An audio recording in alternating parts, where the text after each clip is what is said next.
discurso de la diversidad y de la democracia y de la tolerancia que dicen esgrimir, lo que en verdad se esconde es el deseo manifiesto de destruir la disonancia, la crítica y, en esencia, la libertad para seguir sosteniendo un modelo del cual ellos son los principales beneficiarios.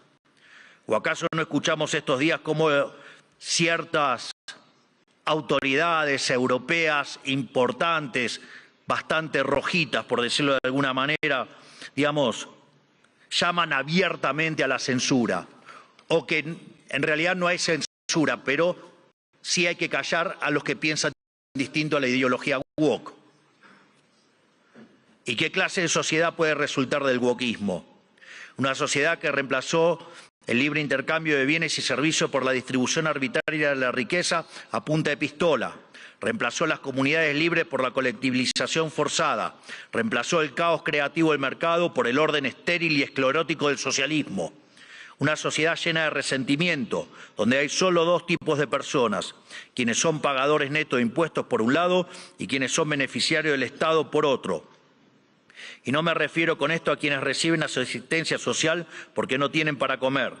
Hablo de las corporaciones privilegiadas, hablo de los banqueros que fueron rescatados en la crisis subprime, de la mayoría de los medios de comunicación, de los centros de adoctrinamiento disfrazados de universidades, de la burocracia estatal, de los sindicatos, de las organizaciones sociales, de las empresas prebendarias del Estado y de todos los sectores que viven de los impuestos que pagan los que trabajan.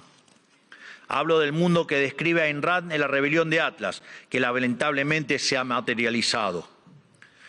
Un esquema donde el gran ganador es la clase política, que se convierte a su vez en árbitro y parte interesada de esta repartija. Lo repito, la clase política es árbitro y parte interesada en esta repartija. Y como siempre, el que reparte se lleva la mejor parte, donde por debajo de diferencias cosméticas entre los distintos partidos se comparten intereses, socios, arreglos y un compromiso inalterable con que nada cambie, porque eso los llamó a todos ellos el partido del Estado.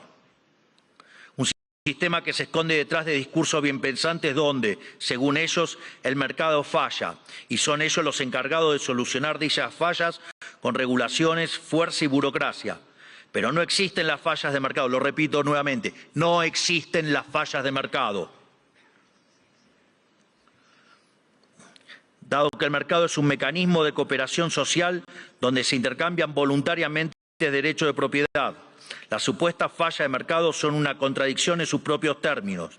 Lo único que genera esa intervención son nuevas distorsiones en el sistema de precios, lo que a su vez entorpece el cálculo económico, el ahorro y la inversión y por ende a la postre terminan generando más pobreza o una maraña inmunda de regulaciones, por ejemplo, como la que existe en Europa, matando el crecimiento económico. Como suelo decir en mis ponencias, si usted considera que existe una falla de mercado, vaya y revise si no está el Estado metido en el medio. Y si encuentra que no, haga de nuevo el análisis porque está mal. Por eso mismo, como el wokismo no es ni más ni menos que un plan sistemático del partido del Estado para justificar la intervención estatal y el aumento del gasto público, esto quiere decir que nuestra primera cruzada, la más importante si queremos recuperar el occidente del progreso, si queremos construir una nueva época de oro, tiene que ser la reducción drástica del tamaño del Estado. No solo en cada uno de nuestros países, sino también la reducción drástica de todos los organismos supranacionales. Porque es la única forma de cortar de cuajo con este sistema perverso, drenándole los recursos, para devolver al pagador de impuestos lo que es suyo y terminar con la venta de favores. No hay mejor método que eliminar la burocracia estatal para que no exista la posibilidad de vender dichos favores. Las funciones del Estado deben limitarse nuevamente a la defensa del derecho a la vida, a la libertad y a la propiedad. Cualquier otra función que el Estado se arrogue será en detrimento de su tarea fundamental y culminará inexorablemente en el leviatán omnipresente que hoy todos padecemos. Hoy asistimos a un agotamiento global de este sistema que nos dominó las últimas décadas. Así como sucedió en Argentina, en el resto del mundo se está acentuando el único conflicto relevante de este siglo y de todos los que ya pasaron, el conflicto entre los ciudadanos libres y la casta política que se aferra al orden establecido, redoblando sus esfuerzos de censura, persecución y destrucción. Por fortuna, en todo el mundo libre hay una mayoría silenciada que se está organizando, y en todos los rincones de nuestro hemisferio resuena el eco de este grito de libertad. Estamos frente a un cambio de época, un giro copernicano, la destrucción de un paradigma y la construcción de otro. Y si las instituciones influencian global como esta casa quiere pasar de página y participar de buena fe de este nuevo paradigma, tendrá que hacerse responsable del papel que jugaron en estas últimas décadas y reconocer ante la sociedad el mea culpa que se les reclama. Para cerrar, quiero hablarle directamente a los líderes del mundo, a todos aquellos que conducen tantos estados nacionales como grandes grupos económicos y organismos internacionales, tanto los aquí presentes como los que no están escuchando desde sus casas. Las fórmulas políticas de las últimas décadas que he expuesto en este discurso han fracasado y están colapsando sobre sí mismas. Eso quiere decir que pensar como piensan todos, leer lo que leen todos, decir lo que dicen todos, solo puede conducir al error, aunque aún haya muchos que persistan en caminar hacia el precipicio. El guión de los últimos 40 años se ha agotado, y cuando un sistema se agota, la historia se abre. Por eso, a todos los líderes globales les digo, es momento de salir de ese guión, es momento de ser audaces, es momento de animarse a pensar y de animarse a escribir versos propios. Porque cuando las ideas y los textos del presente dicen todo lo mismo y dicen cosas equivocadas, ser valiente consiste justamente en ser extemporáneo. Consiste en volver hacia atrás, en no dejarse encandilar por los pasajeros perdiendo de vista lo universal. Consiste en recuperar verdades que para nuestros antecedentes eran obvias y que están en la base del éxito civilizatorio que ha sido Occidente, pero que el régimen del pensamiento único de las últimas décadas persiguió como si fueran herejías. Como dijo alguna vez Churchill, cuanto más para atrás miremos, más lejos podremos ver hacia adelante. Es decir, tenemos que reencontrarnos con verdades olvidadas de nuestro pasado para desatar el nudo del presente y dar el próximo paso adelante como civilización hacia el futuro. ¿Y qué veo cuando miro para atrás? Que tenemos que abrazar una vez más las últimas tesis comprobadas de éxito económico y social, es decir, el modelo de la libertad. Volver a abrazar las ideas de la libertad, volver al liberalismo. Eso es lo que estamos haciendo en Argentina. Eso es lo que confío que el presidente Trump hará en esta nueva Norteamérica. Y es lo que invitamos a hacer todas las grandes naciones del mundo libres si pretenden frenar a tiempo lo que a todas las luces es un sendero que conduce a la catástrofe.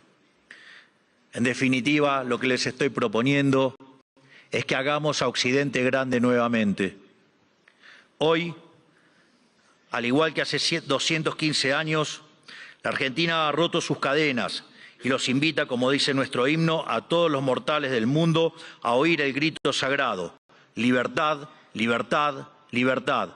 Que la fuerza del cielo nos acompañen. Muchísimas gracias a todos y ¡viva la libertad, carajo!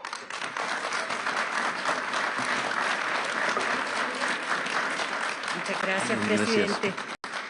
Como usted sabe, presidente, y como todos saben, esta es una plataforma abierta, libre, y agradecemos mucho sus conceptos y su presentación. Gracias, presidente.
The others forget to come. It's a small panel. Yeah.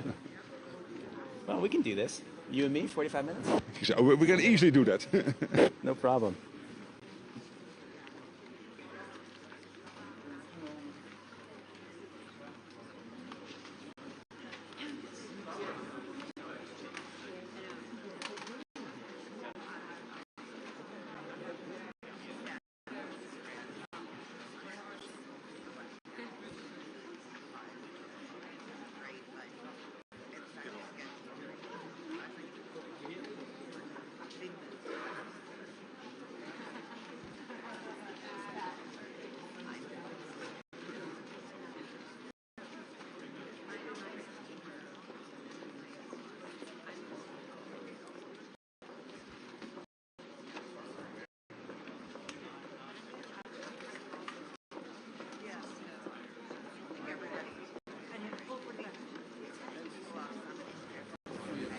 All right, let's go. We have one of the most exciting panels here in Davos. We have an incredible group of people on stage. We have the folks who control the path of the next pandemic, much of the world's economy, whether the West survives, and based on the logs, how my kids are doing their homework this week while I'm in Davos. So we have a lot of influence right here. We're going to talk about democracy, we're going to talk about income inequality, we're going to talk about climate, we're going to talk about how companies are transforming. But first, we're going to start with the Secretary-General. First, let me just do quickly introductions. We have the CEO of Pfizer, CEO of Uber, CEO of Anthropic, Vice President of Alphabet and Google, and the CIO, the CEO of Salesforce, and the Secretary-General. We're going to start with the Secretary-General.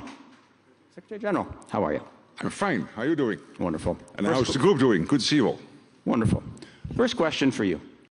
A lot of technological change. Yeah. It's been interesting to watch the war in Ukraine, where in fact, one of the most interesting technologies that has been most impactful has been drones. Tell me, as you see military changing, as you see AI coming, what to you is the most important change that will affect the balance of power in the coming years? Well, clearly, at the moment, it is the drone technology which is really changing the way we conduct these wars. You see now $400 Ukraine drones taking out multi-million dollar in terms of cost Russian tanks. We just launched Baltic Sentry. This was a mission, is a mission, or an activity, we should say, in the Baltic Sea, in the East Sea, to fight off the Russians who are getting at our critical undersea infrastructure. We are using sea drone technology there, next to the more traditional technology with ships, etc., and aircraft, but also this drone technology here. And obviously AI will also be transformative in the terms of how we fight our wars. Of course, the question I'm getting a lot is that I'm really pleading for more money to be spent on defense, and then people are worried that we will spend that in the same way as we did the last 100 years. But that is not the case.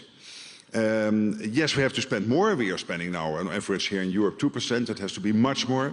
I think Donald Trump is right here that we are spending not enough, and anyway we have to get it into a balance with what the US is spending.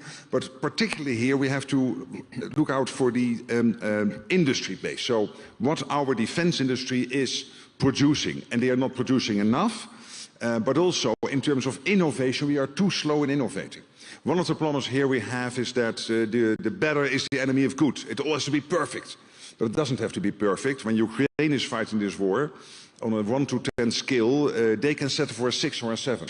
But in NATO, we can only bring something out if it is a 9 or a 10. We don't have that luxury anymore. So speed is of the essence, not perfection, to get these new technologies in. And if we don't, then we have to spend even more. So joint procurement, yes, we have to get the big contracts in, but also in terms of the innovation, if we not innovate faster at a higher speed, not achieving perfection, but getting speed and enough quality done in the right conjunction, then we have to spend even more.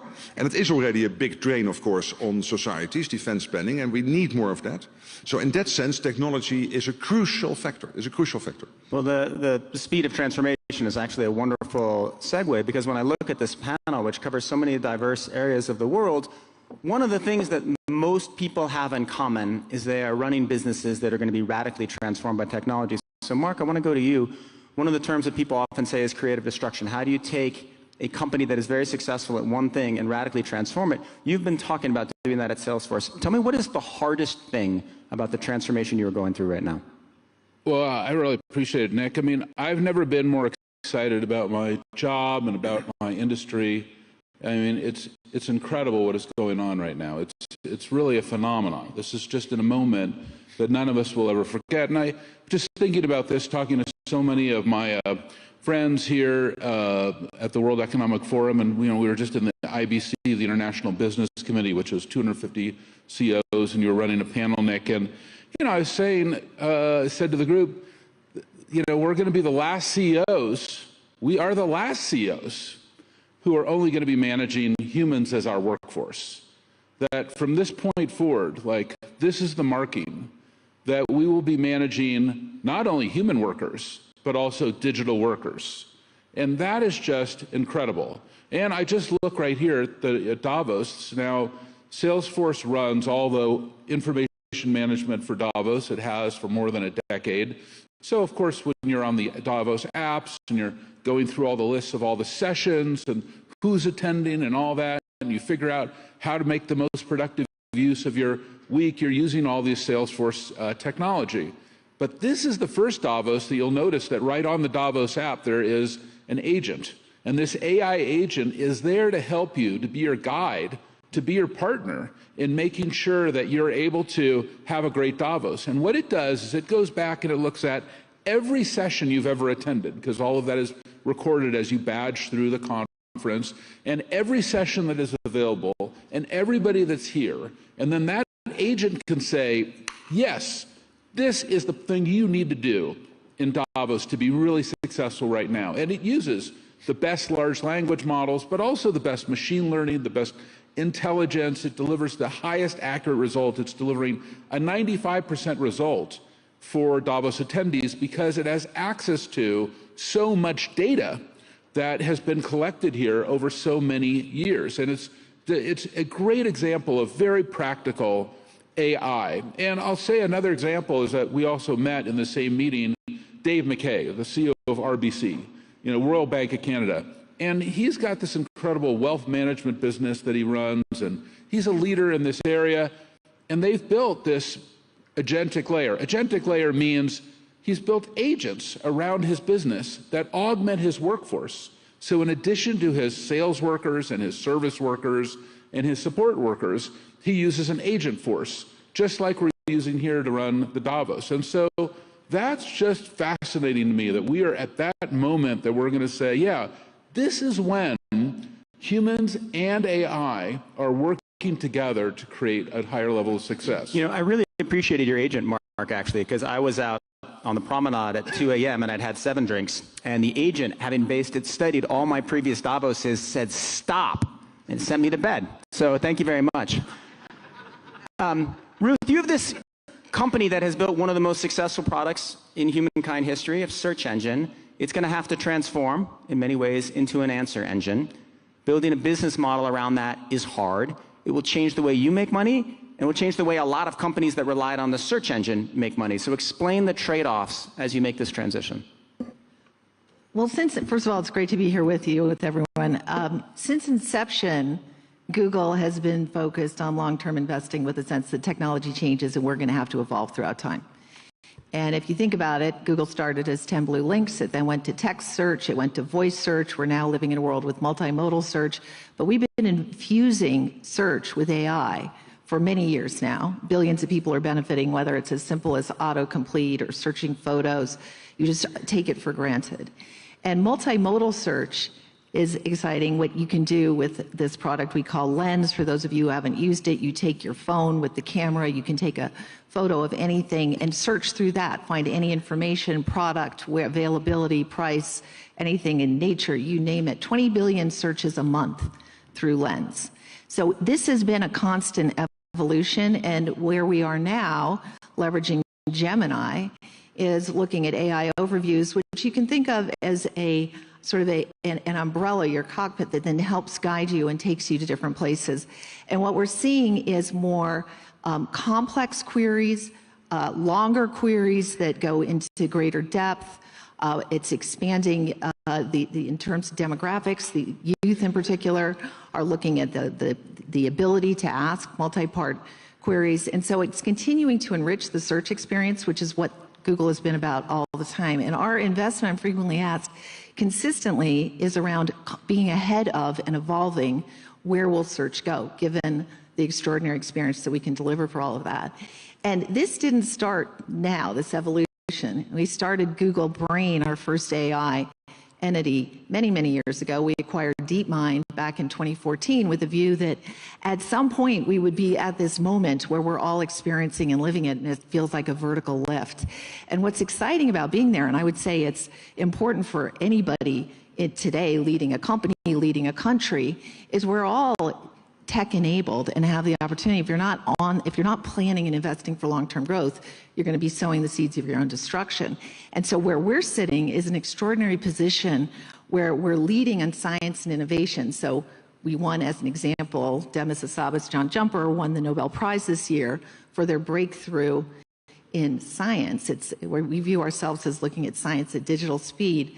AlphaFold, which is the greatest contribution to drug discovery, that didn't come out of just recent research. They've been working on it for quite some time. Greatest contribution to drug discovery, the work we're doing in quantum, where we had a breakthrough in quantum computing. You can do a computation in less than 5 minutes that previously or today would take supercomputers, the best supercomputer on the planet, 10 septillion hours to do, 10 and it's 24 zeros behind it. It's extraordinary what we're able to accomplish with science. And so we're already investing, to your question, on where the world will be next. Clearly, the majority continues to be in search, leveraging Gemini. What's that search experience? But we're also leaning into being the leader in science and innovation. I like that thought. I often think about how at the Atlantic we can diversify our business models for the age of AI. One of the things I had not thought about was building a quantum computer, but I will put that on my list. Albert, let's go to you. You have to change the way drug discovery works, right? You're going to have to reinvent how the company works, and you're going to have to not be beaten by new drug development companies that are fully AI-based and are taking the technology that Ruth was just talking about and building companies from scratch based on AI with their agent employees. Tell me how you're thinking about this transformation. First, I need to tell you that I'm super excited about the prospects of life sciences, exactly because of that. It's not only advancements in biotechnology, but also advancements in digital technology. But the two are colliding, and they are going to create tremendous synergistic effects. I'm going to use an example of a disease that worries all, the emperor of all maladies, cancer. There is a new biotechnology that we are using, which is called ADC, antibody drug conjugate. I'm going to use, because we have marked here, military terms to describe the war on cancer. The problem is that when you use the chemotherapies, that are most common used drugs right now for cancer, you are not killing only the cancer cells, but you are killing also the healthy cells. So you need to be more precise. So that's why we developed something like a GPS-guided missile, a medicine that is very precise. We try, first of all, to identify a target that will identify that this is what we want to kill and shoot. So, for example, a protein that it is more common in the cancer cell than in the healthy cells. One of the example, IB6, it's a protein, IB4, excuse me, which is a protein that is expressed in 90% of lung cancer cells. So now we know that this is the target. We know that if our missile sees IB4, we'll attack it. In order to identify targets, AI will make that process that usually was taking years, will take months. It's amazing, it's exponential, the improvement. Once we do that, now we need something that will be the GPS mechanism that will come and adhere to the target, this protein. So we need to bring an antibody that will go and click to this protein. And AlphaFold, which Ruth spoke about, and it is a good example because also the inventors took the Nobel Prize this year. It is helping us to accelerate the design of these antibodies instead of years, months. Once you have the antibody, now you need a warhead for your missile, and that will be nuclear or can be tactical, depends on what is the cancer you need to kill. So what is the result of all of that? You link the antibody with the warhead, you release the missile, and will not explode on any healthy cell. It will explode only on the cancer cells. AI can facilitate each and every of these prospects. Whatever we can do with ADCs in 10 years, we can do with ADCs in 18 months now. Wow. While you were talking about precision targeting missiles, I noticed that everybody on the panel was interested, particularly the Secretary-General. I know how to get his attention. Dara, you're taking your company, you've got all these drivers, you've created incredible jobs, folks who need side gigs, working class jobs. You're about to move into a new era where a pretty significant percentage of your fleet will be robo-taxis. Pretty big change. How are you thinking about actually, I'm going to ask you the same question I asked Mark. What is the hardest thing for you to get right during this transformation? Well, I think first the potential that we see in terms of AI. I think most of our experiences with digital experiences of AI, search, etc., where we work is the physical world. And we think that AI can have enormous impact on the physical world. And ultimately, the future of transportation that we see is going to be autonomous, it'll be electric, and eventually it'll be shared as well. So congestion on the streets is something that can be controlled. And for us, the applications of AI are essentially passenger vehicles. Instead of having a human driver, you'll have a robot driver, and we're working with Ruth and Waymo and a number of other companies in developing this technology and really bringing it to market so that everybody can experience it. And then also there are applications in terms of package delivery. So you may see here these little sidewalk robots, serve sidewalk robots that are delivering your food. And then of course in trucking, we have a business, Uber Freight, that's connecting shippers to truckers. Those trucks eventually will be driven by robots as well. And the ultimate promise of AI is literally to save lives, right? It's today as we speak, this year, there will be 1 million fatalities on the road as a result of human error. And this digital driver is going to have thousands of lifetimes of driving to train, is not going to be distracted in terms of by texting, by watching TikTok, whatever. It will be a driver that's completely focused on the road. It won't have 2 eyes, it'll have 10 eyes and many different sensor types. So by definition, over a period of time, this driver is going to get better and better and better. And it will start to be more of a reality in our network. Our view is we're working with a number of partners, NVIDIA, Alphabet, Wabi, etc., to bring this technology to markets in a safe and responsible way. It's not going to get there tomorrow, and there will be a very long hybrid road where sometimes you're going to get a human driver, sometimes you'll get an AI driver or a robot driver. But fast forward 15, 20 years from now, the impact of AI in the physical world and the impact in terms of saving lives and avoiding fatalities is going to be enormous, and we want to play a big part in that transformation. Dara just said something. He said 15, 20 years. And talking to you here in Davos and talking to others, I think one of the biggest differences, you think things are happening much faster. Like most everybody in Davos agrees that AI is coming, things are going to change. But when other people talk about years, it's changes that you talk about in months. And when other people talk about decades, it's changes you talk about in years. How fast is the world about to turn upside down? Yes. So, I would say that I think the thing that most distinguishes AI from previous technological revolutions is exactly the speed at which it's happening. So I've been in the field for 10 years. I've been watching that curve for 10 years. And me and my co-founders at Anthropic were among the first to document what we call the scaling laws, which is the observation that as you pour more compute into these models with small changes in the algorithms according to which they're developed, they improve very fast on cognitive abilities. And so, exponentials kind of start slow and very quickly pick up speed. And I think we're actually, I've become probably in the last 3 to 6 months more confident that we really are heading towards AI systems that are better than almost all humans at almost all tasks.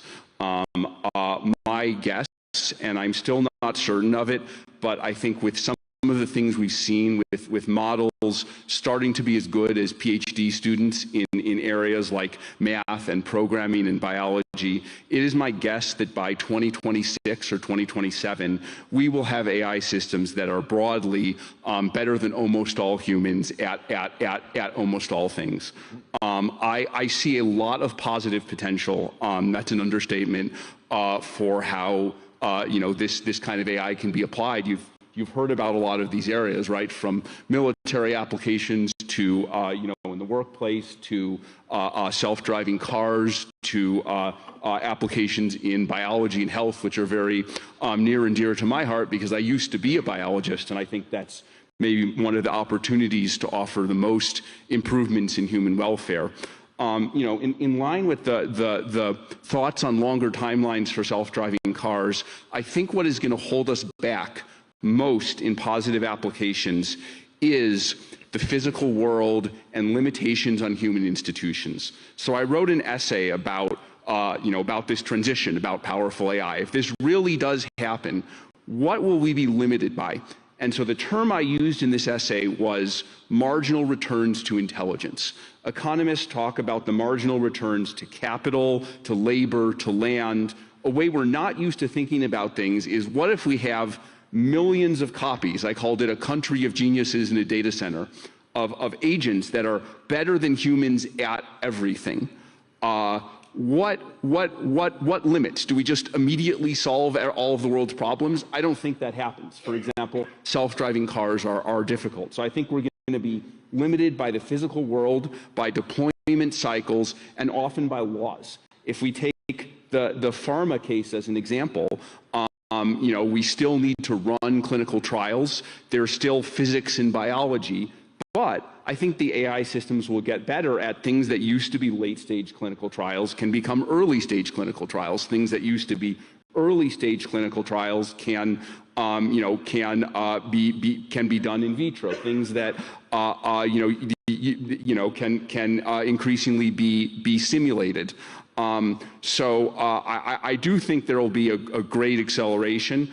If I had to guess, and this is not a very exact science, my guess is that we can make 100 years of progress in areas like biology in 5 or 10 years if we really get this AI stuff right. If you think about what we might expect humans to accomplish in an area like biology in 100 years, I think a doubling of the human lifespan is not at all crazy. And then if AI is able to accelerate that, we may be able to get that in 5 to 10 years.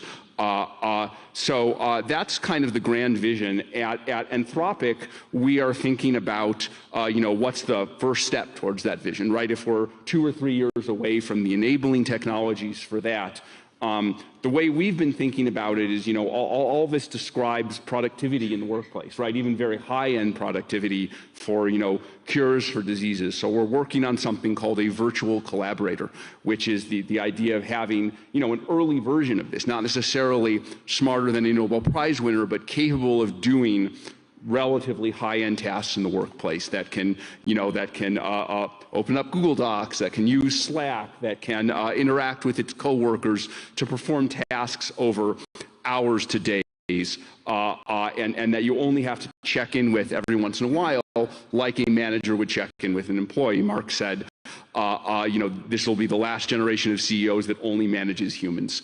We're trying to make that real.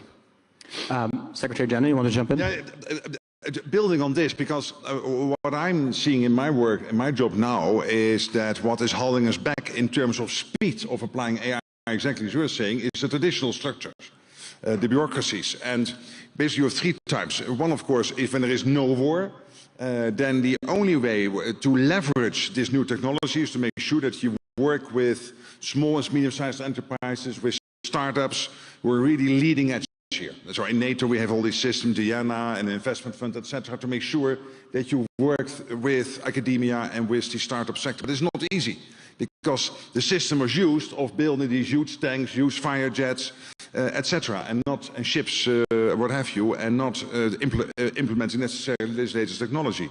A second level is these what we call hybrid threats.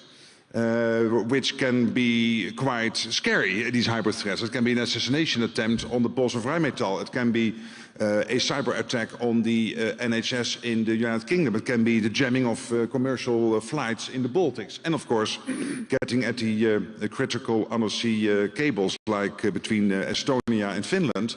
And then there is a need to apply the latest technology fast. And I was happy to see that at least within the NATO system we were able to do this. But then, of course, leading edge here, cutting edge is Ukraine.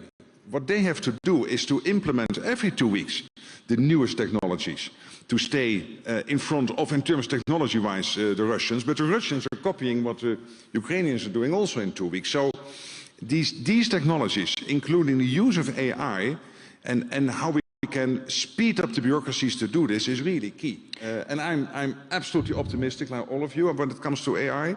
But the question is, what is holding us back to do it even faster? It's AI and Nick, just one other question on AI for certain applications is the cost of an error, right? Part of humanity is its flaws. And we accept that humans are going to make mistakes, et cetera. Again, you go to these road fatalities. I think one of the questions in certain AI applications, defense may be one of them, certainly AI in the physical world, is how much better does that AI have to be than a human being? Is 10 times better enough? Is 20 times better? You know, you look at Waymo, for example, based on their safety statistics. Ruth, how much safer is Waymo than human beings probably at this point? Meaningfully safer, but your point is well taken. There is more forgiveness when it's a human driver. And so the question is, when a machine makes a mistake, when an algo makes a mistake, how does society look at that mistake and the cost of that mistake versus the benefits of AI coming into the fore? Well, society reacts very badly, right? As we've seen with self-driving cars, which are evidently safer. And the question is, will society change as more technology comes, right? Will there be a backlash? Actually, Albert, let me ask you this question. So what Dara is talking about is building much safer technology and facing a backlash. You built a product that was like the best product the world ever had and probably saved the lives of a bunch of people in this room, and there was a massive backlash. Is there anything you learned from that that will be helpful to people who are bringing in new technologies in the next years that will be useful? I'm sure you're referring to the vaccine, but it was not massive backlash. It was significant. It was maybe 10, 20% of the people. I can tell you at the same time, we received a lot of love from 80% of the people that felt that their mother or father is alive because of us. So let's put things into perspective. The fact that some of the voices are magnified through social media doesn't mean that they are the prevalent voice. But the example that you use is a good one, because AI also will face the same problems, and probably AI machines will create the problems to AI. They are the ones that they will spread the disinformation about it. And why? Because it's a very powerful tool. And with every powerful tool in the hands of good people, will do great things. In the hands of bad people, can do bad things. And I think that will be magnified. Every single mistake that AI will be doing, as you mentioned, will be magnified to the utmost degree, ignoring that humans are making even bigger mistakes and ignoring that the benefits that we got so far were huge. Ruth, can I ask you a big question that's quite relevant to this? So to me, the most interesting, I keep a list of of questions in AI that I don't really know the answers to and that people disagree on. And the one that I'm most interested in is whether AI will make the world more equal or less equal. Will it increase inequality within countries, or will it do the opposite? My view is that technology made the world less equal, right? It rose all boats, but the folks at the top did better. What do you think will happen with AI? Will it condense and collapse income inequality, as some studies show, or will it exacerbate it, as others do? Yeah, it's an absolutely critical question and one we're extremely focused on. I think there's a tremendous amount of upside to capture, which will address this productively, but there are execution risks that we all need to be focused on. So what we get really excited about is it's in health, it's in education, it's the economic upside. We've talked about health already to an extent, but just to expand a bit, with AlphaFold, as I said, what the team did, what Demis and the team did, is predict the protein structure for all 200 million proteins on the planet, which is the building blocks for human life, and that's why it accelerates drug discovery. They then open sourced it. And so we now have 2.5 million scientists around the world, 190 countries, unleashed to use this extraordinary breakthrough for drug discovery. And so the ability to address disease, all forms of diseases, and do it at, as I said, at digital speed is absolutely extraordinary. And what does that do to address illnesses everywhere on the globe? The other, very much more direct to your question, is early diagnosis of disease. Early diagnosis is one of the most important elements in survival. And for me, this is personal. I've had cancer twice, and I know I was one of the very fortunate ones who went to one of the best hospitals on the planet, Memorial Sloan Kettering, and I had early diagnosis. Not everyone does. 40% of people in the United States will be diagnosed with cancer in their lifetime. Globally, there are other diseases that are actually killing people before cancer does, which goes back to my first point. Early diagnosis is key. Google years ago developed with AI the ability for early diagnosis of metastatic cancer. Started with breast, went to lung. I spoke to my oncologist about it, and he said the only way to democratize healthcare is with AI, because it means anyone, anywhere, will be able to have the same high quality early detection that I had. And what we're already using today through Google AI, the research that we've done, is early diagnosis for tuberculosis. 30 to 40% of cases of TB go undiagnosed because they're in the global south or in poor communities across the United States. That is already happening today. That is not a tomorrow opportunity. Diabetic retinopathy, losing your eyesight as a result of diabetes. So this very much is an opportunity to address inequity. Education, super exciting. In Africa, the average age is 19. Spoke to one minister who said, by definition, half of our population is under 19. We don't have enough teachers. And if you can't educate your kids, you can't address that opportunity gap.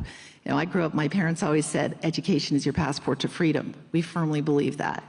And what we can do, and what the minister pointed out, is AI is operating leverage for the teachers, and it also enables students to get taught through AI, which is extraordinary. The problem, the execution challenge, so I talked about cancer. Well, cancer early diagnosis is one part of a broader ecosystem. In some places, this may be an equalizer. In the United States, it'll be an equalizer if you have a doctor who otherwise couldn't deliver, because you can then go somewhere else for chemo and radiation. But that is not true everywhere in the world. So you need the full ecosystem to develop. The other really important point, probably the most critical, is that a third of the planet is still not connected, is still not online. So they don't have access to the magic that we're talking about here today. And then you go to the economic upside. The economic upside is profound. The estimates are wide, they're in the trillions. But again, if you go under the cover, the execution issues are what we're really focused on. Now, it's encouraging that the data say, economists at MIT, at Stanford, that it is the early entrance to the workforce and lowest skilled jobs that may benefit the most because you have a tutor by your side. That's a positive. More jobs are created historically than destroyed in tech transition. That's the good news. The bad news is when your job is the one that's eliminated, it becomes very binary very quickly.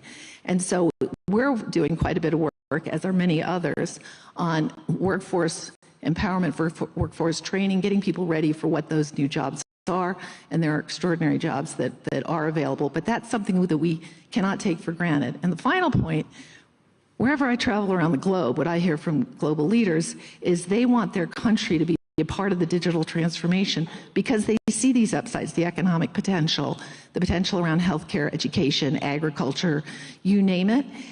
And so that's what we're trying to do, is make sure that we're partnering up globally in the right way, but execution definitely becomes key. And some of the comments today, I very much agree. At the end of the day, the upside opportunity is so profound that we need to collectively make sure we're mitigating on the downside. We can't miss it. This is a very optimistic panel, so let me try to change the mood a little bit if possible. Mark, can I ask you about something that one of your passions, where maybe things aren't going as well as you might think, which is climate change. So in the last little bit of time, the United States has pulled out of the Paris Accords. We've frozen a bunch of spending that was going into climate investment. It seems, in fact, we're sort of transferring capital from climate to crypto, which maybe isn't the best use of energy resources. all this AI boom, incredibly carbon intensive. Are we going in the wrong direction on an issue of paramount importance where we're already having a lot of trouble? Well, it's a pretty big context switch on the panel. I mean, we just heard the incredible benefits of unlimited workforces, the idea that AI is kind of becoming our partner to help us to run our lives, run our businesses, to help us to deliver a new level of productivity without a human workforce. And, you know, you're 100% right. We have to keep in mind that we have a vision for the world that is getting warmer. And the reason that it's getting warmer is because there is more carbon in the atmosphere. The first industrial revolution has really given us about 200 gigatons of carbon into the environment through, you know, various human levels of activity, but it's not our biggest worry. Our biggest worry is really deforestation. The planet had 6 trillion trees on us, and now more than half of those trees are gone. And for every trillion trees, we lose 200 gigatons of carbon banking. So just imagine that as 3 industrial revolutions that we've released into the environment through deforestation. I was very optimistic yesterday, and I guess we should go back, but we mentioned Trump. 5 years ago on this stage in 2020, President Trump announced the Trillion Tree Initiative. That is that our vision was to put 1 trillion of those trees back on the planet to sequester 200 gigatons of carbon. Of those trillion trees that we want to do, we actually now have commitments and underway on 200 billion. The biggest also happened on this stage last year, China coming in for 70 billion trees. That is a case for optimism. And another case for optimism happened just yesterday here at the forum, not on this stage, but in another stage. The president of the Congo announced the world's largest forest reserve as part of the trillion trees. I think there's nothing more important than reforesting our planet if we want to make our world cooler and to counter what we've done in industrialization. And number 2 is we can also see that the oceans are getting warmer. We've just had 2 back-to-back El Nino years, and I've heard now several reports talking to folks here from around the world that we see coral bleaching happening in areas where we have not, even just in the last 6 months.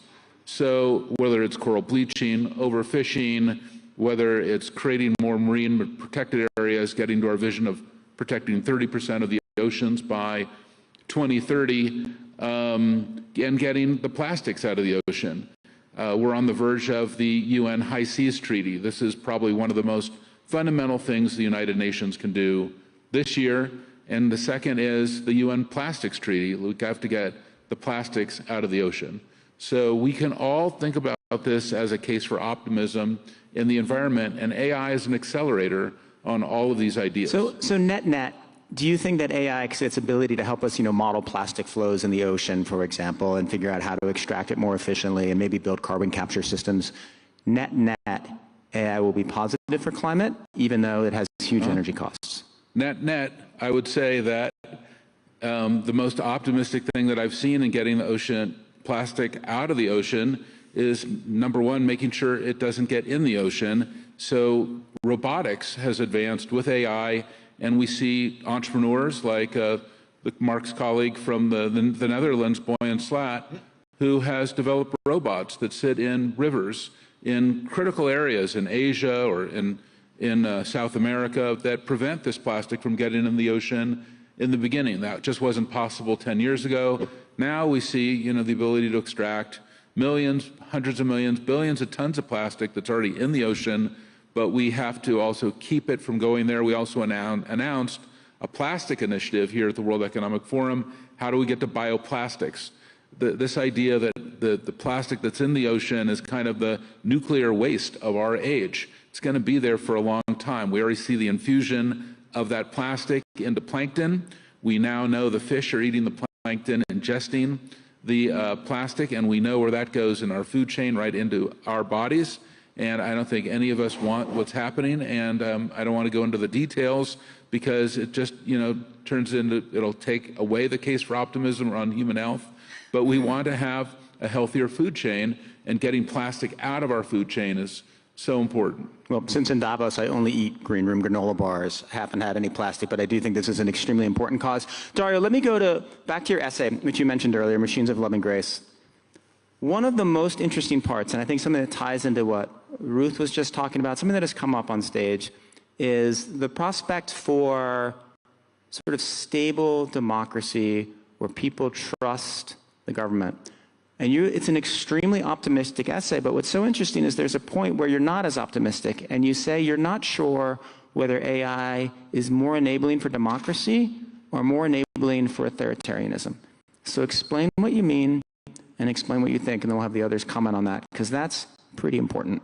Yes. So, I think here we've mostly talked about all the positive applications, and I'm very excited about them. I tend to be optimistic about places where markets work well, about human scientific advancement leading us forward, and AI scientific advancement augmenting them. I think places where I'm less optimistic are around the political system. If we look at the last 100, 200 years of history, there has been sort of a trend towards, democracy being more ascendant, democracy being more dominant, but it's been an extremely noisy trend, right? If the moral arc of history is long, this is perhaps the longest part of it. And so this is one of my deepest worries. If we go back to the country of geniuses in a data center, which I think, we will likely have in 2 to 3 years, imagine what that country of geniuses in a data center could do in the hands of an autocracy. We take 10 million, virtual minds that are smarter than any Nobel Prize winner, and let's say put them in the hands of China. What could they do in terms of a surveillance state? The power of dictatorships has traditionally been constrained by the need to have humans who carry out the will of the dictator. That has limited how terrible the dictatorship can be. There is a chilling possibility that AI could remove some of those limits and make possible something like a 1984 or darker. On the international stage, is it possible that AI could drive these very powerful drone fleets, or this, all-seeing ability in terms of intelligence analysis that could give autocracies an advantage against us. I think this is one of the most important issues for us to attend to, because I think, unlike the positive benefits, which take work, but the wind is at our back, this is very serious, and I'm not sure it's going to go right. Very quickly, because a couple people want to jump in. Is the fear that AI in the hands of a dictatorship is more useful and powerful and entrenches them more than AI in the hands of democracy, or that there is something about the nature of the technology that creates instability that then leads to likely dictatorship? I think both. I'm worried, I think, both about kind of the international side of things, like, will autocracies get ahead of us? Will they be able to do this better than us? And I worry about internal constitution as well. So, one worry I have is AI stabilizing to autocracies and destabilizing to democracies. I think we can fight that. Some of the ideas I've had, and probably over the coming year, we as an individual company will work to try and promote these, is, can AI improve the quality of democratic governance? One area is public services. Many public services are not delivered in a technologically sophisticated way. Can we use AI to reinvent democracy, to inspire citizens that their government is doing things, I guess, efficiently, to use a modern language, but is also delivering robust services and making their lives better? Can it do better at enforcing and augmenting people's lives? Can it lead to better deliberative decision making?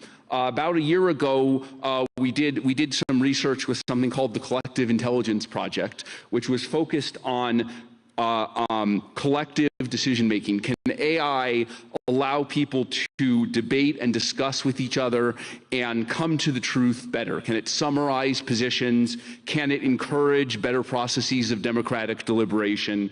Can AI be involved in the system of justice? Again, we have to be careful with that, but can it be done in a way that enables us to give the same rights to everyone in a more uniform way, right? Can AI enhance the promises that democracies make to their citizens, in order to do a better job of kind of delivering on the ideals that democracy represents?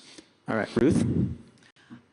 I think there's so much important content in what Dari said. I just want to double click into a couple of points.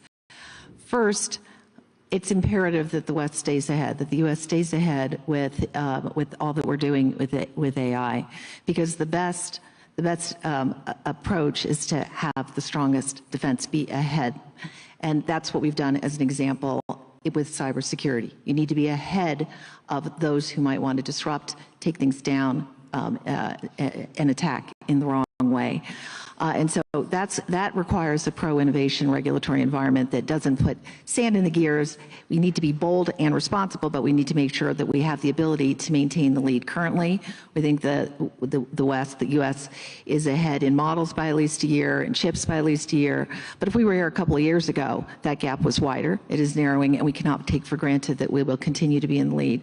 That is point number one. Point number two is a geopolitical point. And I would say there's an issue that's actually present here today that fortifies for the concerns that Dario's raised.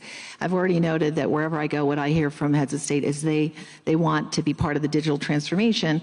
What I didn't say is they want to work with companies in the U.S. They want to be aligned with the West, the values, the products, the services, the uplift that we provide.